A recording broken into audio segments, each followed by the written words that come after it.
Welcome to physics about. This is sixth lecture on reflection of light और इस lecture में deal करेंगे miscellaneous problems को, यानी कनकेव मिरर से भी, कॉन्वेक्स मिरर से भी और अलग अलग टाइप्स के क्वेश्चन को डील करेंगे।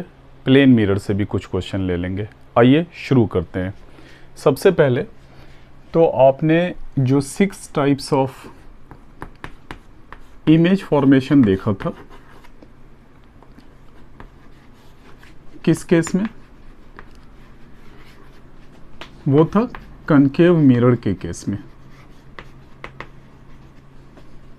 Bye concave mirror. Concave mirror को आप कन्वर्जिंग मिरर भी कहते हैं। सो इसमें आपने 6 टाइप देखा था।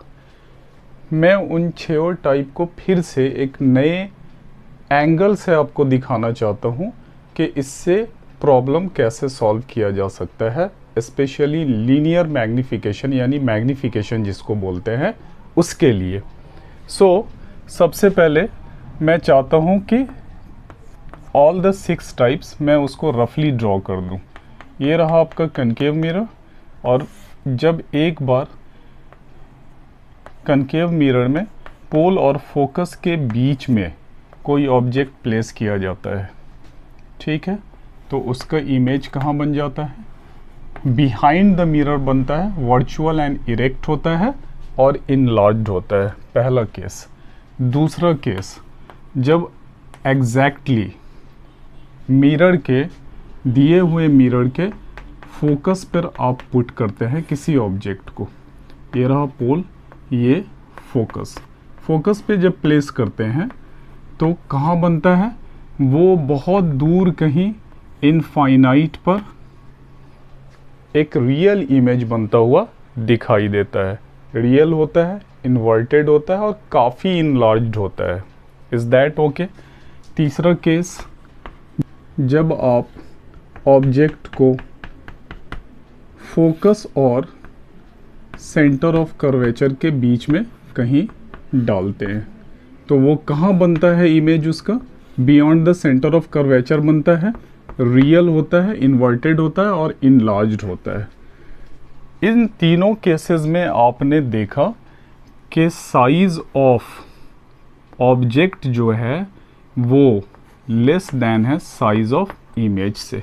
इस केस में भी, यहाँ भी size of object is less than size of image. Is that okay?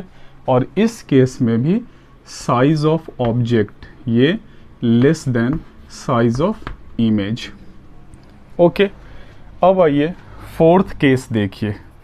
Fourth case में आपने देखा था कि जब ऑब्जेक्ट को exactly at the centre of curvature put करते हैं, जब सेंटर ऑफ कर्वेचर पे एग्जैक्ट आप डाल देते हैं तो इमेज भी वही बनता है, सेम साइज का होता है और रियल और इन्वर्टेड होता है। तो सेम साइज कहने का मतलब height of object is equal to height of image, यानी साइज ऑफ ऑब्जेक्ट और साइज ऑफ इमेज में कोई फर्क नहीं है, दोनों एक दूसरे के इक्वल है। नेक्स्ट केस, जब आप ऑब्जेक्ट को सेंटर ऑफ कर्वेचर के बियॉन्ड पुट करते हैं, सेंटर ऑफ कर्वेचर के बियॉन्ड पुट करते हैं यहाँ, तो इमेज कहाँ फॉर्म करता है? Centre of curvature and focus के बीच में। इसका मतलब है कि आप देखकर ये पता कर सकते हैं कि इमेज जो है वो ऑब्जेक्ट के साइज से छोटा है। Therefore object size is greater than the size of image. और सिक्स्थ केस कहाँ है? वो जब आप एग्जैक्टली कहीं इनफाइनाइट पर ऑब्जेक्ट को पुट कर देते हैं, ठीक है। ये रहा पोल, फोकस, सेंटर ऑफ कर्वेचर और कहीं इनफाइनाइट पे, ठीक है। ये रहा आपका ऑब्जेक्ट, इनफाइनाइट पे पुट कर दिए। कहाँ बन रहा है उसका इमेज? उसका इमेज बन रहा है एग्जैक्टली फोकस पर और छोटा होता है इमेज के, ऑब्जेक्ट के साइज से। इस केस में भी हाइट ऑफ ऑब्जेक्ट या साइज ऑफ ऑब्जेक्ट ग्रेटर है साइज ऑफ इमेज से। Is that okay? ये 6 केसेस थे पहले मैंने सिर्फ इमेज ट्रेसिंग बताया था, अभी रफली मैंने इसको सिर्फ आपको समझाने के लिए कर दिया है। कोई रे वगैरह मैंने नहीं यूज़ किया है, क्योंकि मुझे size of object and size of image को कंपेयर करना था। किसके लिए? लीनियर मैग्नीफिकेशन के लिए। और आप लीनियर मैग्नीफिकेशन क्या लिखते हैं? Magnification size of image divided by size of object. Linear magnification क्या है? Size of image divided by size of object. Is that okay? So हर जगह यही होगा आपका। Linear magnification size of image divided by size of object. Linear magnification size of image divided by size of object. यहाँ भी linear magnification size of image divided by size of object. यहाँ भी linear magnification, यानी formula सबके लिए same है। फिर मैं क्यों इसे बार बार यूज़ कर रहा हूँ? बस आपकी अंडरस्टैंडिंग को बेहतर बनाने के लिए। यहाँ देखिए, इसको देखकर बताइए क्या साइज़ ऑफ ऑब्जेक्ट ग्रेटर है या लेसर है? साइज़ ऑफ ऑब्जेक्ट लेसर है साइज़ ऑफ इमेज से। Size of object is less than the size of image. इसका क्या मतलब होता है? डिनोमिनेटर लेस है न्यूमरेटर से। मान लीजिए ये न्यूमरेटर है और लेस डिनोमिनेटर कम है, तो क्या हो जाएगा? ये एक से ज़्यादा हो जाएगा डिवाइड करने के बाद। अगर डिनोमिनेटर न्यूमरेटर से कम होता है तो रिज़ल्ट ग्रेटर देन 1 होता है। ओके, इस बात को आप अच्छे से सेटिस्फाई कर लीजिए। सो इन सभी केसेस में, इन 3 केसेस में आप देखिए कि डिनोमिनेटर कम है न्यूमरेटर से, therefore it is greater than 1। Therefore यहाँ also it is greater than 1। अब आइए, इस केस में एग्जैक्टली इक्वल है, therefore equal quantity cancel out हो जाएगी और कितने के बराबर हो जाएगी? 1 के बराबर। लेकिन यहाँ क्या हो रहा है? डिनोमिनेटर ग्रेटर है। देख लीजिए, डिनोमिनेटर अगर ग्रेटर हो न्यूमरेटर से तो रिज़ल्ट कितना आता है? लेस देन 1 आता है। यहाँ पर 0.66 हो जाएगा। अगर डिनोमिनेटर ग्रेटर हो न्यूमरेटर से तो रिज़ल्ट जो है वो लेस देन 1 होता है। आप इस केस में यहाँ पर चेकआउट कर सकते हैं। उसी तरह आप यहाँ भी चेक कर लीजिए। यहाँ क्या हो रहा है? डिनोमिनेटर ग्रेटर है न्यूमरेटर से, therefore this is also less than 1। तो आप पैटर्न को देखिए। Linear magnification in case of concave mirror क्या हो रहा है? एक बार वो ग्रेटर देन 1 हो रहा है, ठीक है। दूसरी बार इक्वल टू 1 हो रहा है जब एग्जैक्टली सेंटर ऑफ कर्वेचर पे डाल दिया जाता है, और जब beyond the centre of curvature जाता है तो क्या हो रहा है? लेस देन 1 हो रहा है। Is that clear? So linear magnification 3 type का आ रहा है इन केस ऑफ कनकेव मिरर के। जो 6 टाइप्स ऑफ इमेज फॉर्मेशन है उनमें लीनियर मैग्नीफिकेशन चेंज हो रहा है और वो 3 अलग अलग रिजल्ट दे रहा है। पहला ग्रेटर देन 1, दूसरा इक्वल टू 1 और तीसरा लेस देन 1। ऑब्जेक्टिव्स में इस तरह का अक्सर क्वेश्चन रहता है कि linear magnification of a concave mirror is ABCD। तो आपको ये ध्यान रखना है कि ग्रेटर देन 1 भी होता है, इक्वल टू 1 भी होता है और लेस देन 1 भी होता है। आइए इसी तरह चेक कर लें कॉन्वेक्स मिरर के केस को। कॉन्वेक्स मिरर के केस में 2 ही टाइप का इमेज फॉर्म करता है और दोनों ही इमेज ऑब्जेक्ट से छोटा होता है। कॉन्वेक्स मिरर का linear magnification, convex mirror. Convex mirror के केस में आप क्या करते हैं? ऑब्जेक्ट को 2 ही जगह प्लेस करते हैं। ये रहा आपका फोकस, ये सेंटर ऑफ कर्वेचर, ये पोल। एक बार पोल और इन्फिनिटी के बीच में कहीं भी, ओके, तो इमेज कहाँ बनता है? पोल और फोकस के बीच में। देखिए, size of image is less than size of object. Okay, first case है। Therefore magnification is size of image divided by size of object. और जब डिनोमिनेटर ग्रेटर हो न्यूमरेटर से तो रिजल्ट क्या आएगा? लेस देन 1 आएगा। ये पहला केस। और दूसरा केस क्या है, जब कॉन्वेक्स मिरर में आप इनफाइनाइट पर ऑब्जेक्ट डाल देते हैं, इनफाइनाइट कहीं बहुत दूर डॉटेड लाइन, ठीक है, से प्रिंसिपल एक्सिस को एक्सटेंड करके मैंने बताया। कहाँ बन रहा है इमेज, एग्जैक्टली एट फोकस। तो इस केस में आप देख लीजिए कि साइज ऑफ इमेज फिर से लेस देन है size of object. Therefore magnification क्या हो जाएगा, size of image divided by size of object, और उस हिसाब से डिनोमिनेटर अगर ग्रेटर हो न्यूमरेटर से, फिर से ये लेस देन 1। सो कॉन्वेक्स मिरर के केस में linear magnification always less than 1 होता है। लेकिन कनकेव मिरर के केस में क्या था, वहाँ पर ग्रेटर देन 1, इक्वल टू 1 और लेस देन 1, तीनों टाइप का लीनियर मैग्निफिकेशन आपने देखा।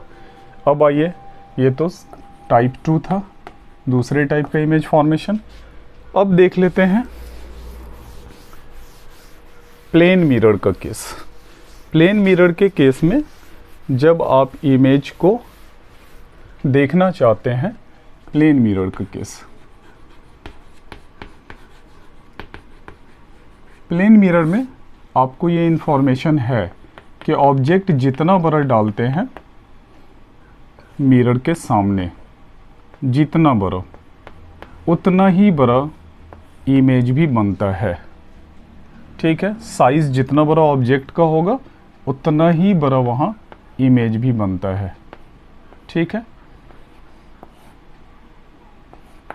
ये रहा आपका size of object is always equal to the size of image in case of plane mirror. So magnification इस केस में क्या हो जाएगा, size of image divided by size of object, और दैट इज इक्वल टू 1। यानी plane mirror के case में linear magnification कितना, 1 के बराबर। Is that okay. सो मैं समराइज कर देता हूँ। कनकेव मिरर के केस में, concave mirror linear magnification, linear magnification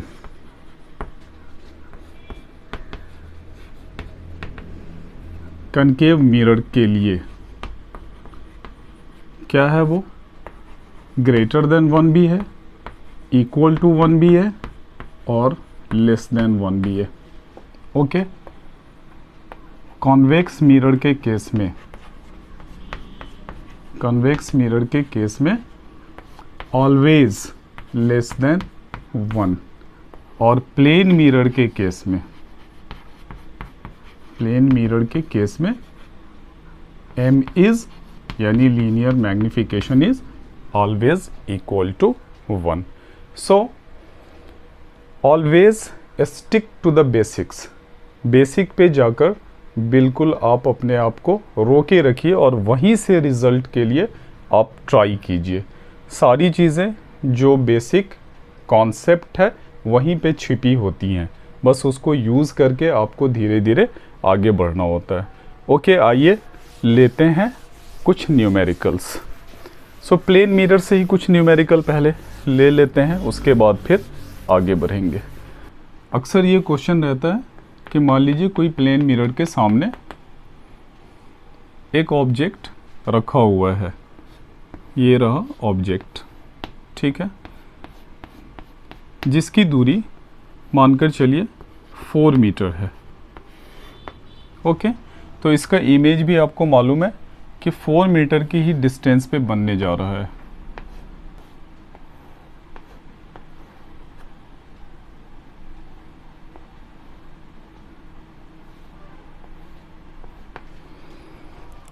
object अगर 4 मीटर की डिस्टेंस पे रखा हुआ है तो उसका इमेज भी 4 मीटर की डिस्टेंस पे ही बनेगा फ्रॉम द फ्लैट मिरर या प्लेन मिरर। तो बोलता है कि इन दोनों के बीच का डिस्टेंस यानी ऑब्जेक्ट और इमेज के बीच का डिस्टेंस कुछ नहीं, बस आपको फुल डिस्टेंस ले लेना है यहाँ से लेकर यहाँ तक। तो कितना हो गया, 4 मीटर प्लस 4 मीटर, कितना आ जाएगा ये 8 मीटर। अब बोलता है कि ऑब्जेक्ट को डिस्प्लेस कर दिया गया टुवर्ड्स द मिरर 1 मीटर। अगर ऑब्जेक्ट डिस्प्लेस हो गया 1 मीटर यहाँ से यहाँ टुवर्ड्स द मिरर, तो इमेज भी डिस्प्लेस हो जाएगा 1 मीटर। क्यों? क्योंकि आपको पहले से पता है कि जितनी दूरी पर मिरर से ऑब्जेक्ट होगा उतनी ही दूरी पर मिरर से इमेज का भी फॉर्मेशन होगा। Is that okay? सो आप इसे भी डिस्प्लेस कर लीजिए। Is that okay? सो अब ये कितनी दूरी पर आ गया? 3 मीटर की दूरी पर आ गया। ओके, और ये कितनी दूरी पे आ गया? ये भी 3 मीटर की डिस्टेंस पे आ गया from the given mirror, given plane mirror. Therefore अब इमेज से ऑब्जेक्ट की डिस्टेंस या ऑब्जेक्ट से इमेज की डिस्टेंस कितनी हो गई? टोटल डिस्टेंस आपको ले लेना है। कितनी हो गई? 3 मीटर प्लस 3 मीटर, कितनी हो जाएगी ये? 6 मीटर। तो इसी टाइप का क्वेश्चन आपको मिलता रहेगा। आइए लॉज ऑफ रिफ्लेक्शन से रिलेटेड एक क्वेश्चन देख लें। अक्सर ये पूछ देता है कि कोई रे इंसिडेंट कर रही है प्लेन मिरर पर या प्लेन सरफेस पे जो कि एक साइड से पॉलिश्ड है, और एंगल जो बना रही है हॉरिजेंटल सरफेस या दिए हुए प्लेन मिरर के साथ वो 30 डिग्री का बना रही है। तो बोलता है कि एंगल ऑफ रिफ्लेक्शन निकालिए। ओके, तो जब भी ऐसा क्वेश्चन रहे आप नॉर्मल खींच लें एक, और नॉर्मल के बारे में आप जानते हैं कि वो दिए हुए सरफेस पे 90 डिग्री का एंगल बनाता है। अब ये इंसिडेंट रे हो गई तो ये रिफ्लेक्टेड रे हो गई, और आप जानते हैं angle of incidence is equal to angle of reflection होता है। देयरफॉर आप ऐसे समझिए इसको एक साइड से कि अगर ये 30 डिग्री पर इंसिडेंट हो रही है और ये टोटल एंगल 90 डिग्री है, तो 90 minus 30 is equal to how much? 60 degree. इसका मतलब है एंगल ऑफ इंसिडेंस कितना हो गया आपका? That is 60 degree. Is it okay? जब वो 60 डिग्री हो गया तो आप देख लीजिए कितना आ गया आपका angle of incidence is 60 degree, और आप जानते हैं angle of reflection angle of incidence के इक्वल होता है। Therefore this is also 60 degree. Therefore ये एंगल कितना हो गया? ये एंगल 60 डिग्री हो गया। ओके, इसी तरह का थोड़ा बहुत ट्विस्ट रहेगा। ये भी पूछ सकता है कि अगर इंसिडेंट रे हॉरिजेंटल के साथ या दिए हुए प्लेन मिरर के साथ 30 डिग्री का एंगल बनाता है, तो रिफ्लेक्टेड रे दिए हुए हॉरिजेंटल या प्लेन मिरर के साथ कितना एंगल बनाएगा? तो सिंपली कैलकुलेट करके लिख दीजिए और वो हो जाएगा 30 डिग्री। सो इसी बात का ध्यान रखना है कि नॉर्मल ये जो लाइन होती है नॉर्मल वो 90 डिग्री का एंगल बनाती है। सो अगर इधर से कोई 30 डिग्री है, टोटल 90 डिग्री होना चाहिए, देयरफॉर ये कितना हो जाएगा? 60 डिग्री हो जाएगा। सो बढ़ते हैं, लेते हैं नेक्स्ट क्वेश्चन। नेक्स्ट क्वेश्चन लेते हैं डाइवर्जिंग मिरर से यानी कॉन्वेक्स मिरर से। क्वेश्चन ये कह रहा है कि किसी दिए हुए कॉन्वेक्स मिरर या डाइवर्जिंग मिरर में एक 5 सेंटीमीटर का object, size of object is 5 centimetre. Okay, कहाँ रखा गया है? पोल से 10 सेंटीमीटर की दूरी पे रखा गया है। या ऐसा नहीं बोल के ये भी बोल सकते हैं कि उस ऑब्जेक्ट को इन front of the given mirror 10 centimetre की डिस्टेंस पे रखा गया है। इसका मतलब यू क्या है? 10 सेंटीमीटर है। तो 10 सेंटीमीटर बाद में प्लस या माइनस साइन आप असाइन कर लीजिएगा यहाँ पर। अभी सिर्फ लिख लीजिए ऑब्जेक्ट की डिस्टेंस कितनी है? 10 सेंटीमीटर है। आप जानते हैं कि कभी भी डाइवर्जिंग मिरर के केस में यानी कन्वेक्स मिरर के केस में अगर पोल और इनफाइनाइट के बीच में कहीं पर ऑब्जेक्ट रखा जाता है तो उसका इमेज कहाँ बनता है? पोल और फोकस के बीच में बनता है। एक इंफॉर्मेशन ये भी दी हुई है कि radius of curvature of the given mirror is 30 centimetre. तो आपको क्या निकालना है?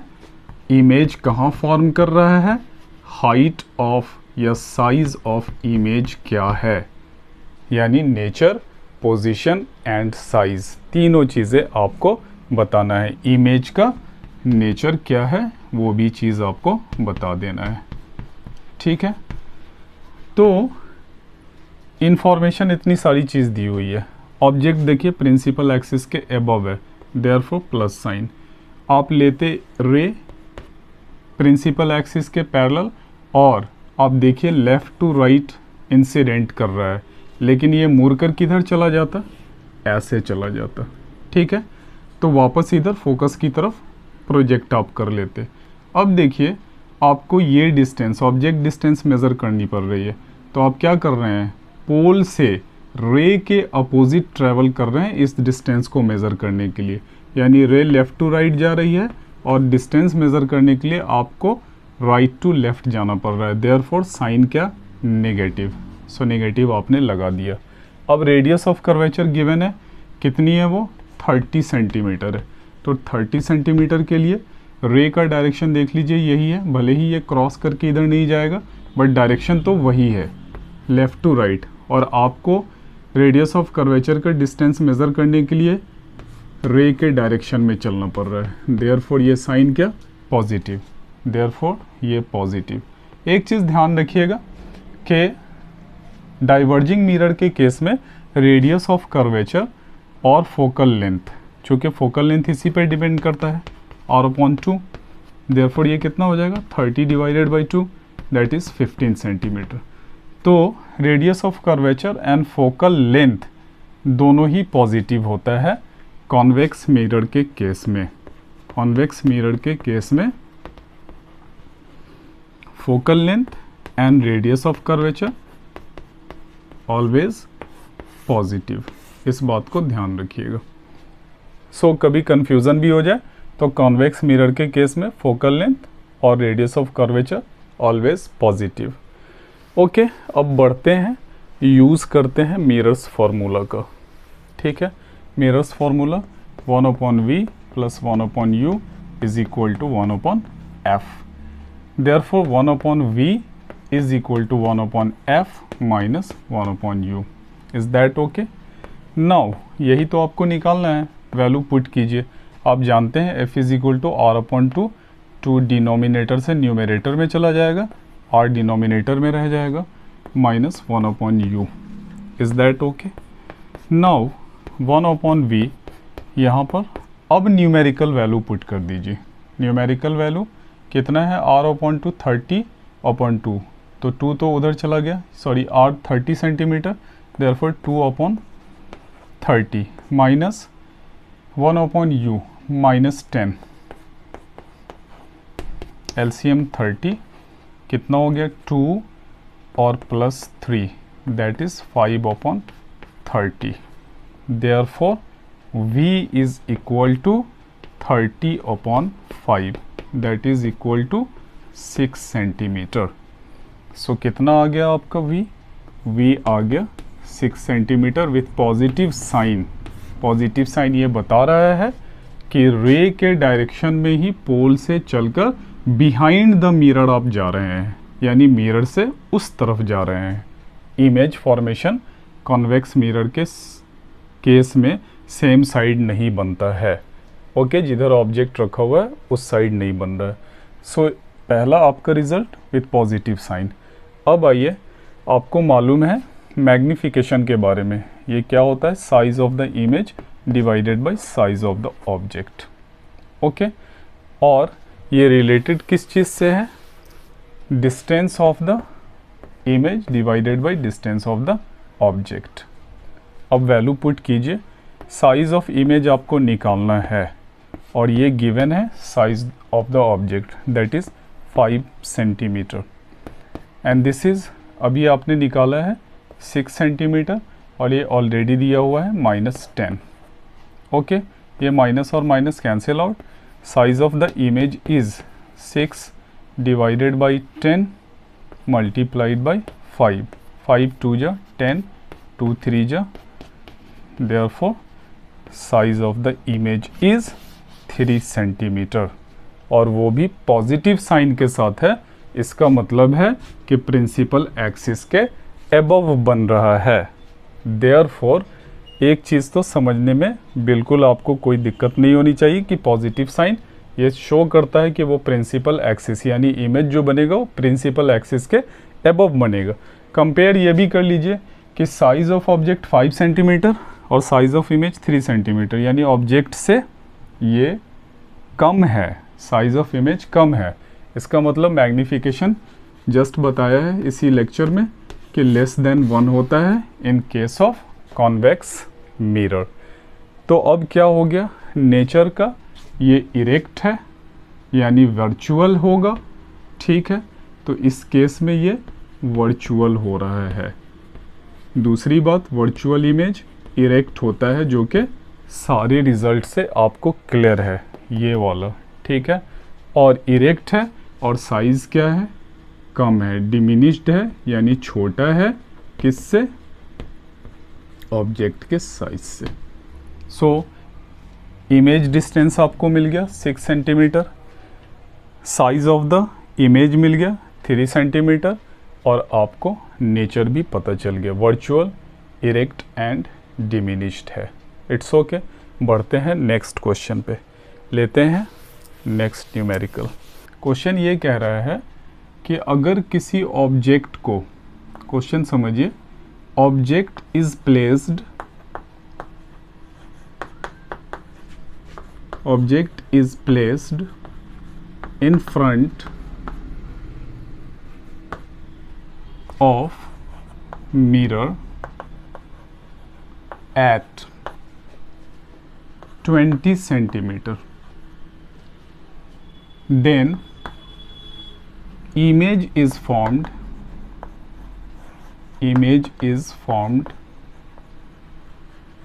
at 15 centimeter from the mirror. From the mirror means image is formed at 15 centimeter in front of mirror, in front of mirror, and B behind the mirror. यानी एक बार image जो form कर रहा है वो मिरर के फ्रंट पे है, उसी साइड है जिधर ऑब्जेक्ट रखा गया है, और दूसरी बार ऑब्जेक्ट जिस साइड रखा गया है उसकी दूसरी तरफ, मिरर की दूसरी तरफ क्या हो रहा है, इमेज का फॉर्मेशन हो रहा है। तो बताना है आपको क्या कैलकुलेट करना है, फोकल लेंथ कैलकुलेट करना है। क्या कैलकुलेट करना है, फोकल लेंथ। और ये भी बताना है कि ये मिरर कॉन्वेक्स है, कनकेव है, कौन सा है, दोनों केस में, ठीक है। So in front of a mirror, यानी अगर ये आपका मिरर है, मैं इसे कनकेव ही लेता हूँ, तो आप देखिए कि ऑब्जेक्ट रखा गया है 20 सेंटीमीटर की दूरी पे, ओके। और इमेज कहाँ बन रहा है, इससे 5 सेंटीमीटर की कम दूरी पे। मुझे अभी मालूम नहीं है कि वो छोटा होगा, बड़ा होगा, कैसा इमेज फॉर्म करेगा, लेकिन ये कितनी दूरी पे है इमेज, 15 सेंटीमीटर की दूरी पे है, ठीक है। क्लियर है ये बात। तो अब अगर हमने मान लिया कि इन फ्रंट ऑफ द ऑब्जेक्ट रखा गया है, मिरर के इन फ्रंट रख दिया गया है ये ऑब्जेक्ट, तो इमेज भी कहाँ बन रहा है, मिरर के सामने ही बन रहा है। जो साइड पॉलिश्ड होता है, जिसका रिफ्लेक्टिंग सरफेस के तौर पर यूज़ नहीं करते हैं, वो मिरर का बिहाइंड कहलाता है, पीछे का हिस्सा, और जो रिफ्लेक्टिंग सरफेस है वो मिरर का फ्रंट कहलाता है। इस बात को ध्यान रखिएगा। आपके माइंड में एक क्वेश्चन आ सकता है कि आपने पहले कनकेव क्यों लिया, कॉन्वेक्स क्यों नहीं लिया। तो ध्यान दीजिए, कॉन्वेक्स मिरर के केस में जो दो टाइप का इमेज फॉर्म करता है वो दोनों बिहाइंड द मिरर फॉर्म करता है, लेकिन कनकेव मिरर के केस में सिर्फ एक बार ऐसा होता है जब ऑब्जेक्ट को फोकस और पोल के बीच में प्लेस किया जाता है, तब जो इमेज बनता है वो बिहाइंड द मिरर बनता है। इसका मतलब यहाँ पर ही ओनली पॉसिबिलिटी बनती है जब image in front of the mirror बनेगा। देयरफॉर पहले ही मैंने इसको मान लिया। सो अब क्या करना है, देख लीजिए, ये रहा आपका object distance that is 20 centimetre, और ये रहा इमेज का डिस्टेंस दैट इज़ 15 सेंटीमीटर। और रे के हिसाब से आप रे ऐसे ही प्लेस करेंगे, ये जाएगा, ठीक है ना, और जहाँ से कट करके निकलेगा वो फोकस हो जाएगा। Is that okay? और ये आपका पोल हो जाएगा। और आप डिस्टेंस मेज़र करने के लिए रे के अपोजिट डायरेक्शन में चल रहे हैं, देयरफॉर ये नेगेटिव। आप ये वाली डिस्टेंस, इमेज की डिस्टेंस भी मेज़र करने के लिए रे के अपोजिट डायरेक्शन में चल रहे हैं, देयरफॉर ये भी नेगेटिव। अब आपको निकालना क्या है, मिरर का फॉर्मूला यूज़ कीजिए और निकाल लीजिए रिज़ल्ट, यानी focal length. Therefore this is -1/20 minus plus this is -15, कितना हो गया, दोनों का एलसीएम 60। देयरफॉर ये कितना हो जाएगा, -3, और ये कितना हो जाएगा, -4, that is equal to -7/60। Therefore 1/f is equal to -7/60 centimetre. Therefore f is equal to -60/7 centimetre. Just आपने उसका रेसिप्रोकल ले लिया। इसका मतलब है focal length 60 without minus sign लिखते हैं, कितना हो गया, 60/7 सेंटीमीटर, यानी ये दूरी अब 60/7 सेंटीमीटर हो गई। Is that okay? और ये किस तरह का मिरर है, देयरफॉर ये कन्वर्जिंग या कनकेव मिरर है। तो एक जो न्यूमेरिकल है वो आपने सॉल्व कर लिया। ये कौन सा मिरर है, कनकेव मिरर है। अब आइए behind the mirror. Okay, so behind the mirror के केस में अब आपके दिमाग में ये बात आ सकता है कि इस बार भी कनकेव ही ले लीजिए, क्योंकि एक केस ऐसा भी है कॉनकेव मिरर के मामले में जहाँ पर पोल और फोकस के बीच में रखा जाता है ऑब्जेक्ट को, तो बिहाइंड द मिरर इमेज बनने लगता है। लेकिन अब आपको समझने की ज़रूरत है, क्या है, ऑब्जेक्ट को 20 सेंटीमीटर की दूरी पर रखा गया है और ये 60/7 आ रहा है फोकल लेंथ। करके देख लीजिए कितना हो जाएगा, 8 पॉइंट समथिंग सेंटीमीटर में आ रहा है, ठीक है ना। तो 8 सेंटीमीटर वो ऑब्जेक्ट के डिस्टेंस से कम है या ज़्यादा है, बिल्कुल 8 सेंटीमीटर उससे कम है। कम है तो सवाल ही नहीं बनता है कि ये ऑब्जेक्ट फोकस और पोल के बीच में चला जाएगा। देयरफॉर कनकेव मिरर का केस सेकंड में नहीं ले सकते हैं। बिल्कुल रीजनिंग के हिसाब से समझिए, लॉजिकल समझिए, तब जाके आपको न्यूमेरिकल सॉल्व कर पाएंगे आसानी से आप, ठीक है ना। तब आपको लगेगा कि हाँ ये प्रोसेस जो है बिल्कुल सही जा रहा है। लॉजिकल समझने की कोशिश नहीं करेंगे, अंदाज से सारा फॉर्मूला आपके पास है, जब वैल्यू डालेंगे उस पर, तो जब लॉजिकल नहीं समझेंगे और अंदाज से वैल्यू डालेंगे सारे फॉर्मूले में न्यूमेरिकल वैल्यू, तो आंसर कुछ का कुछ आ जाएगा।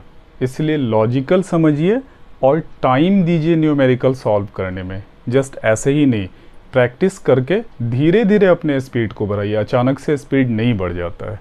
ओके, सो आइए सेकंड केस देख लेते हैं। क्यों नहीं लिया सेकंड केस के लिए कॉनकेव मिरर, वो चीज़ मैंने क्लियर कर दिया है। सो सेकंड केस हो जाएगा अब कॉन्वेक्स मिरर का। ये रहा आपका कॉन्वेक्स मिरर। ओके, ये बिहाइंड है, जो पॉलिश्ड सरफेस होता है वो बिहाइंड होता है और जो रिफ्लेक्टिंग सरफेस के तौर पर यूज़ किया जाता है वो फ्रंट होता है। तो मान लीजिए आपने यहाँ ऑब्जेक्ट रख दिया। ओके, ये डिस्टेंस कितनी, 20 सेंटीमीटर की, और इमेज किधर बन रहा है, बिहाइंड द मिरर। तो इसके इधर बनेगा बिहाइंड द मिरर, यानी फोकस और पोल के बीच में।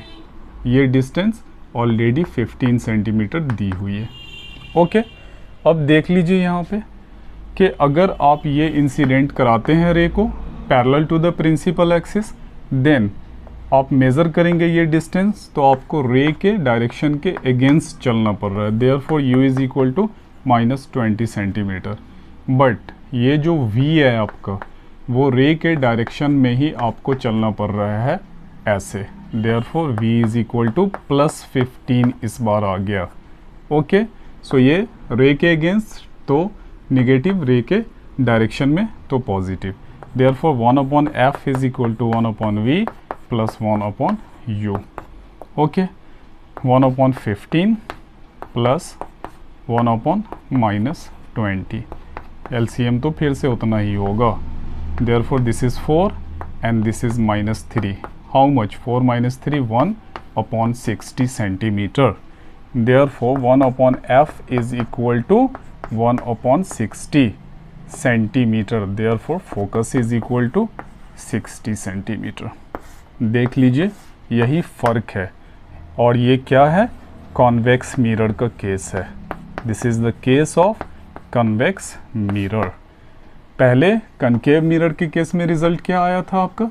कनकेव मिरर के केस में रिज़ल्ट आया था f 60/7 आया था, 8.5 सेंटीमीटर के अप्रॉक्स, और यहाँ कितना आया?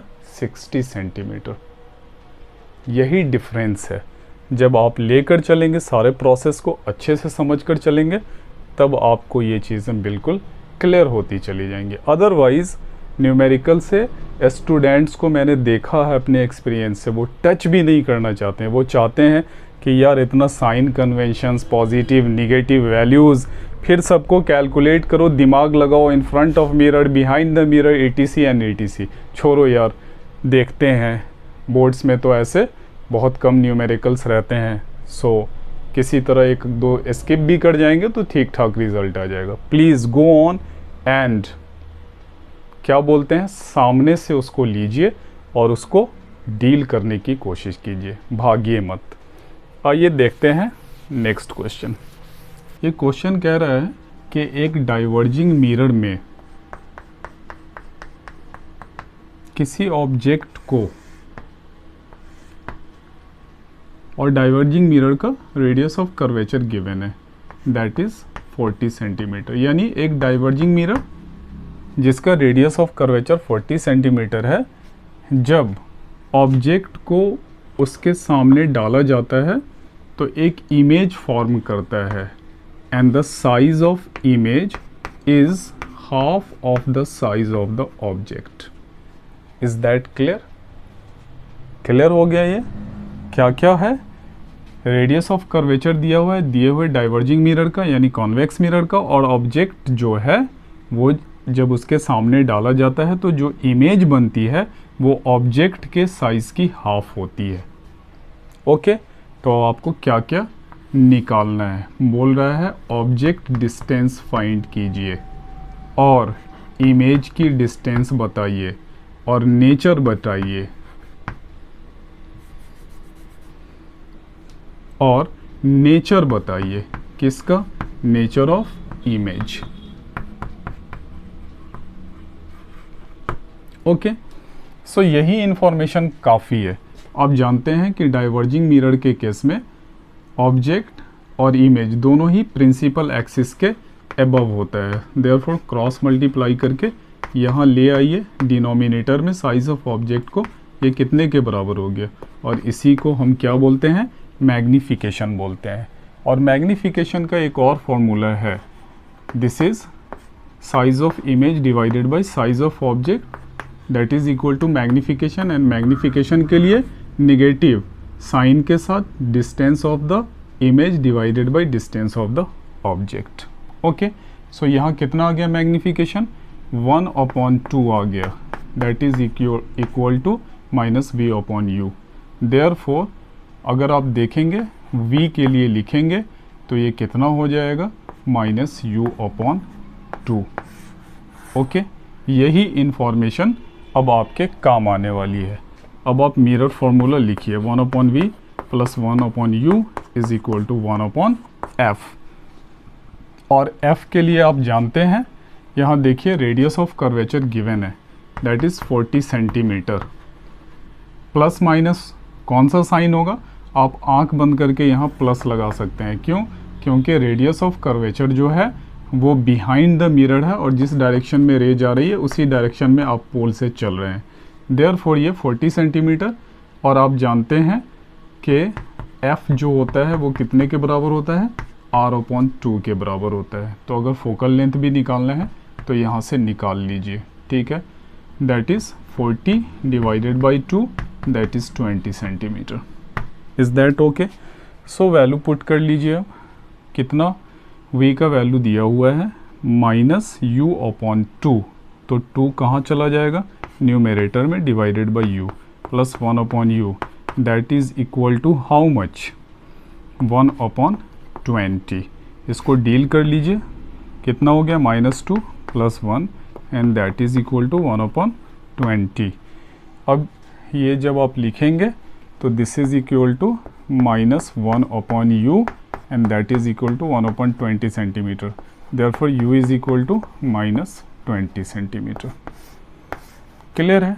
नेगेटिव साइन ये बता रहा है कि रे के डायरेक्शन में अपोजिट चलकर आप आ रहे हैं ऑब्जेक्ट के डिस्टेंस को मेज़र करने के लिए।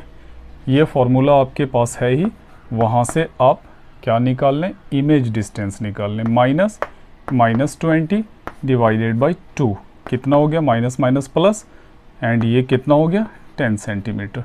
सो यहाँ से भी आपको क्लियर हो गया एकदम कि पॉजिटिव साइन है, पोल से रे के डायरेक्शन में बिहाइंड द मिरर आप ट्रैवल कर रहे हैं। और नेचर की जहाँ तक बात है तो नेचर कुछ नहीं, बस आप समझ लीजिए कि डाइवर्जिंग मिरर के केस में जो भी इमेज बनता है मिरर के बिहाइंड बनता है, वर्चुअल होता है, इरेक्ट होता है, और साइज़ जो है वो डिमिनिश्ड होता है। आप इन वैल्यूज़ को यहाँ से पुट करके मैग्नीफिकेशन भी आप निकाल सकते हैं। देख लीजिए ये कितना है, न्यूमरेटर में जाएगा 10, डिनोमिनेटर में जाएगा 20। डिनोमिनेटर न्यूमरेटर से ग्रेटर है, therefore magnification less than 1। Is that clear? बढ़ते हैं नेक्स्ट न्यूमेरिकल की तरफ। इस न्यूमेरिकल का क्वेश्चन है कि एक रियर व्यू मिरर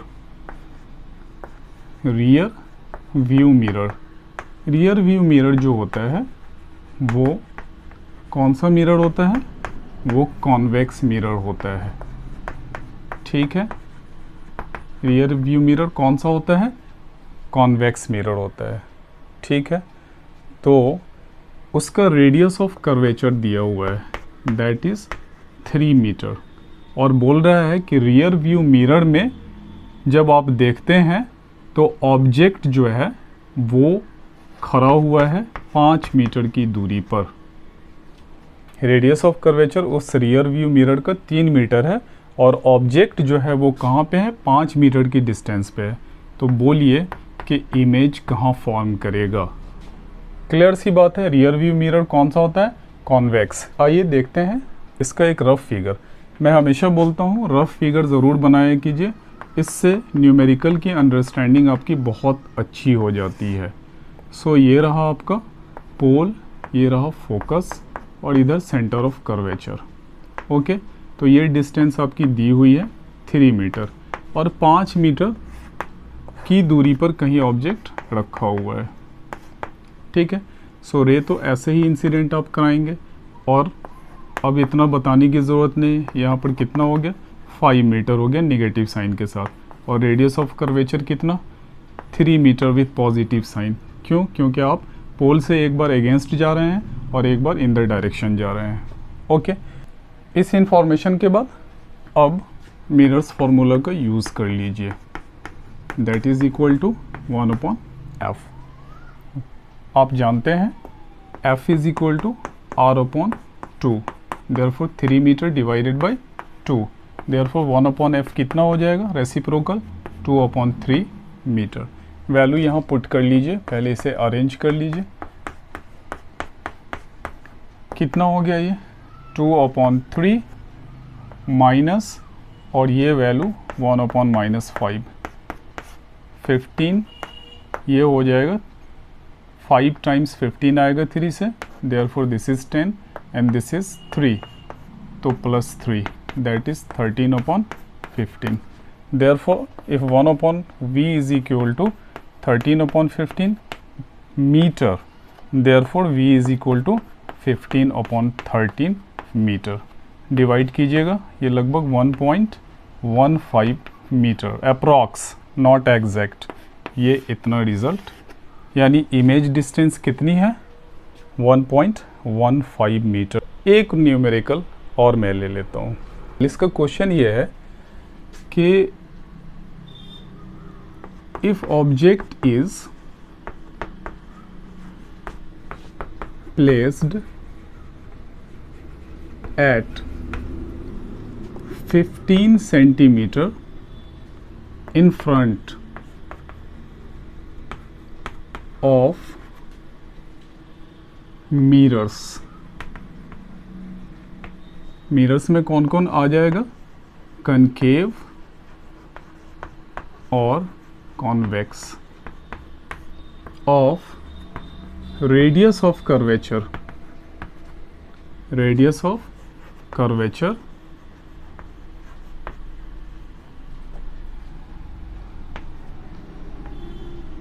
20 सेंटीमीटर, यानी दोनों मिरर का रेडियस ऑफ कर्वेचर 20 सेंटीमीटर है। आपको दोनों ही केस में इमेज डिस्टेंस निकालनी है। कनकेव और कॉन्वेक्स के केस में v is what in both the case, and nature of the image का नेचर भी बताना है। ओके, सो पहला ले लेते हैं कनकेव। ये रहा आपका concave. Okay, radius of curvature is 20 centimetre, तो इसका हाफ कितना हो जाएगा 10 सेंटीमीटर, वो क्या हो गया फोकल लेंथ हो गया। और 15 सेंटीमीटर यानी 20 सेंटीमीटर और 10 सेंटीमीटर के एग्जैक्टली बीच में, क्लियर है। ये क्या हो गया आपका, ये 15 सेंटीमीटर जो है वो ऑब्जेक्ट की डिस्टेंस हो गई। अब रे आपकी ये जा रही है, ठीक है। और आप जब ये लिखेंगे, अब रे ये जा रही है, जब आप ऑब्जेक्ट डिस्टेंस लिखेंगे तो पोल से आपको अपोजिट डायरेक्शन में चलना है। Therefore this is -15 centimetre. और कनकेव मिरर के केस में फोकल लेंथ भी नेगेटिव, क्यों, क्योंकि रे इधर जा रही है, आप इधर आ रहे हैं, तो फोकल लेंथ आपकी कितनी है, अभी जस्ट आपने देख लिया है -10 सेंटीमीटर। सो अब यही तो निकालना है v। Therefore mirrors formula use कीजिए और उसे पहले अरेंज कर लीजिए। Therefore 1/v is equal to 1/f minus 1/u, value आप पुट कर दीजिए।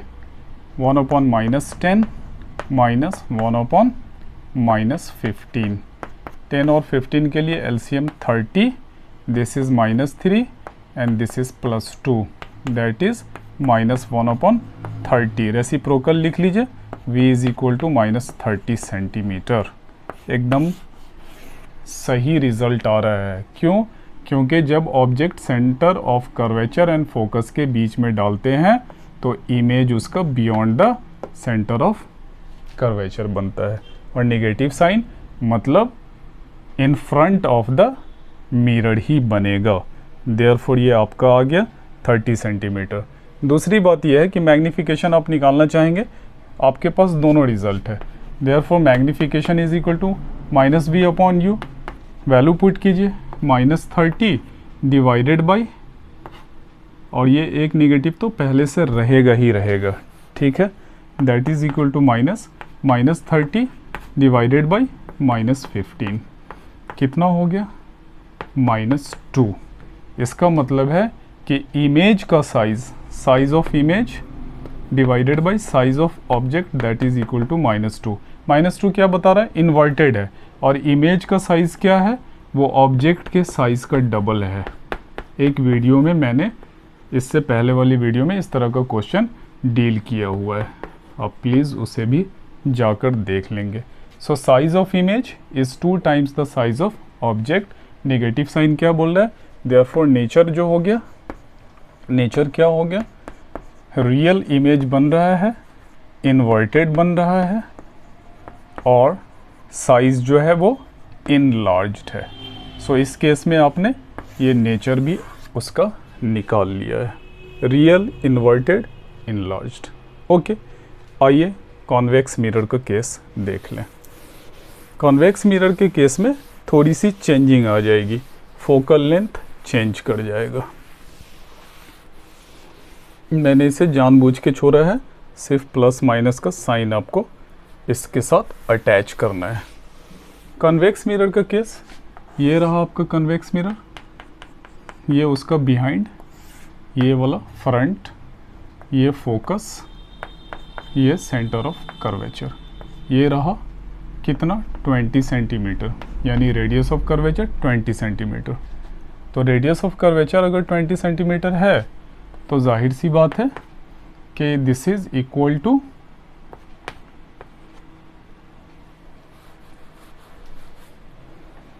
रेडियस ऑफ कर्वेचर 20 सेंटीमीटर है तो फोकल लेंथ तो आप निकाल ही लेंगे, r/2, that is 20 centimetre divided by 2, 10 centimetre. So ये डिस्टेंस कितनी हो गई, 10 सेंटीमीटर हो गई। अभी प्लस माइनस की बात नहीं कर रहे हैं। ऑब्जेक्ट को कहाँ डाला गया है, 15 centimetre in front of it. तो ये फ्रंट होता है, जो रिफ्लेक्टिंग सरफेस होता है वो फ्रंट कहलाता है। 15 सेंटीमीटर रे को इधर से इंसिडेंट कराइए और ये आपका पोल से आपको अपोजिट आना पड़ रहा है, देयरफॉर यहाँ भी नेगेटिव साइन। लेकिन फोकल लेंथ मेज़र करने के लिए रे के डायरेक्शन में आपको जाना पड़ रहा है, पोल से फोकस की तरफ, देयरफॉर ये पॉजिटिव साइन। अब आइए मिरर्स फार्मूला यूज़ कीजिए, 1/v + 1/u is equal to 1/f, therefore 1/v is equal to 1/f minus 1/u। This is 10 centimetre minus how much, u is -15, is that okay? now LCM तो 30 ही होगा, therefore this is 3 and this is +2, is that okay? this is 3 times and 2 times, so 5/30, therefore v के लिए जब लिखेंगे तो reciprocal लिखेंगे 30/5 and that is 6 centimetre. Okay, so आपका u कितना था, -15 था, v कितना आ गया, 6 सेंटीमीटर आ गया। पॉजिटिव साइन आ रहा है, इसका मतलब दूसरी तरफ इमेज बन रहा है। और देख लीजिए 10 सेंटीमीटर है फोकल लेंथ, उससे कम है, इसका मतलब यहाँ कहीं बन रहा है और ऑब्जेक्ट के साइज से छोटा है। बिल्कुल कंफर्म हो गया हमारा इमेज ट्रेसिंग के हिसाब से ये रिज़ल्ट भी। अब मैग्नीफिकेशन आपको निकालना है, तो मैग्नीफिकेशन निकालने के लिए m is equal to -v/u होता है। ठीक है, सो कितना हो जाएगा ये, -6 डिवाइडेड बाई -15, ये माइनस माइनस कैंसिल आउट। 6/15 का मतलब ऐसे ही अभी छोड़ते हैं, बाद में देखेंगे। अब size of image divided by size of object, ये कितना हो जाएगा, तो लेस देन 1, ये हो जाएगा 0.4। ओके, देयरफॉर हाइट ऑफ या size of image is 0.4 times the size of object, यानी ये बिल्कुल छोटा है। और देख लीजिए पॉजिटिव साइन के साथ है, इसका मतलब कि इमेज जो बन रहा है वो इरेक्ट है। इरेक्ट का मतलब वर्चुअल है और डिमिनिश्ड है, यानी ऑब्जेक्ट के साइज से कम है। ओके, सो क्वेश्चन में सारे इंफॉर्मेशंस होते हैं, जो भी न्यूमेरिकल का क्वेश्चन होगा उसमें सारे इंफॉर्मेशन होंगे। बाकी आपको अपने कॉन्सेप्ट्स को यूज़ करना है। आपने अगर अपना कॉन्सेप्ट यूज़ कर लिया, तरीके से उसे समझ लिया और फिर एक रफ फिगर बना लिया और सारे इंफॉर्मेशन को विथ साइन कन्वेंशंस लिख लिया, लिख के डील किया, तो न्यूमेरिकल्स के एग्जैक्ट रिज़ल्ट तक आप ज़रूर पहुंच जाएंगे। बट मैंने पिछले वीडियोस में भी कहा है, गलतियां होती हैं क्योंकि साइन कन्वेंशंस लेने में अक्सर कोई ना कोई दिक्कत आ जाती है।